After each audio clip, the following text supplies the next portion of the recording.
ئەمڕۆ خەڵکانێکی تر هەن جا سبحان الله من ئامنیە بەردەوام لە مێشکما دێتەوە چێت خەڵکانێک پێیان خۆشە بناسرێن بە داعی سوء یعنی ئەوەی کە پێوترێ مامۆستا و مەلای سەرمینبەرە بێ ڕازگۆ بێ لەگەڵ خەڵکە لەگەڵ دینەکان ڕازگۆ بێ خەڵکانێکەن پێیان خۆشە پێیان بڵێن ئەمە داعی شیرکن بانگەشە بۆ قەبرپەرستی و شەخص پەرستی و حزب پەرستی و فڵان و فڵان بکەن یعنی ئەوە ئیشیانە شەو و ڕۆژ باشە سبحان الله لەو شەرع ئەو نەحاڵی نەبوون هەتا بانگەشە بوانە نەکەن ئەی باشە نافەرمێ شەوەکەی وەک ڕۆژەکەی ڕووناکە واللهی مەگەر سەرچاوەکەیان لێڵ بێت لە شوێنێکەوە کەسبی عیلمیان کرد بێ کە عیلمەکەیان صحیح و ڕاز نەبێ یان واللهی ئەوە دەسە قیامەتی خۆیانە فەوتێنن بۆ ناو بۆ پارە ئەگینا سوێن بەخوا هەر کەسێک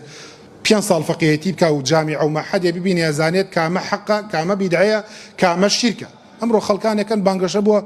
بیدعە و خورافیات و قەبرپەرستی و یعنی کارێکەکەن کە لەگەڵ شەرعا یەک ناگرێتەوە ئەمڕۆ یەکەم ڕۆژی مانگی ڕەبیع الئەوەلە ئەو مانگەیە کە خەڵکانێک دێن حەفلە و ئاهەنگی تیاگەڕن بۆ پێغەمەری خۆیان صلی الله علیه وسلم خۆشەوێت بۆ خەڵکەی تر خۆشی ناوێت بۆ خەڵکەی لەگەڵ توانە بێ و لەگەڵ توا دەف لێ نەدات و پاقلاوە نەخوات خۆشی ناوێ بۆ گەر هەڵبەز و دابەز و تەقلە لێدان نەکا خۆشی ناوێ ئەسڵەن ئەمەیان خۆشەویستیە نەگەوەی تۆ لە ساڵێکا ڕۆژێک یادەکەیتەوە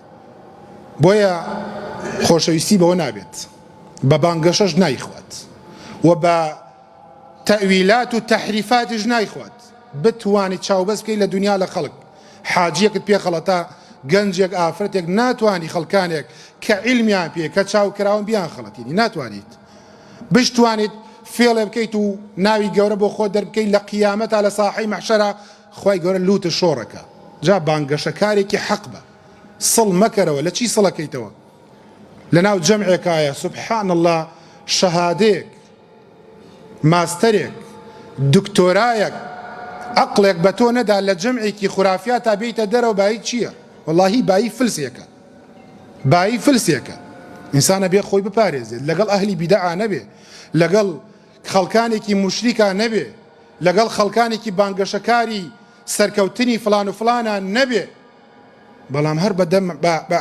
زمانی حاڵ پیان خۆشە لە ناو ئەوا بن لە ناو ئەوا بانگەشە بۆ شیرک بۆ بیدعا بۆ مەولوو بۆ فلان بۆ ئەوە ئێستا منیان هەر کەسێکی تر کە بە خزمێکی خۆ مەڵەم مەچەوە بۆ تەعزیە قەناعەتەکەی لە جێ ئەوەی بە قسەم بکەن ڕقم لێگرێت ئەڵێ ئەمەیە حەیان بەرێ دەی واللهی ئەگەر تەعزیە خۆش و سونەت بوایە بۆ ئێمە خۆش بوو بۆ خۆمان لە لای سەرەوە وتارشمانەدا قورئانشمانە خوێنەوەی خەڵکی عەشەرەشمانە خوێنە بەڵام واللهی نایکەم تەنها لەبەر پێغەمەری خوا صلی الله عليه وسلم ئەی بۆ ئەوەی کات بڕۆ پرسیاری لێکە بڵێ من ئەینە لەکە هذا و لەکوێوەیەنا بۆیە ئەگەر ئەتەوێت دیندارێکی ڕاستەقینە بکەی واز لە لۆمەی خەڵک بێنە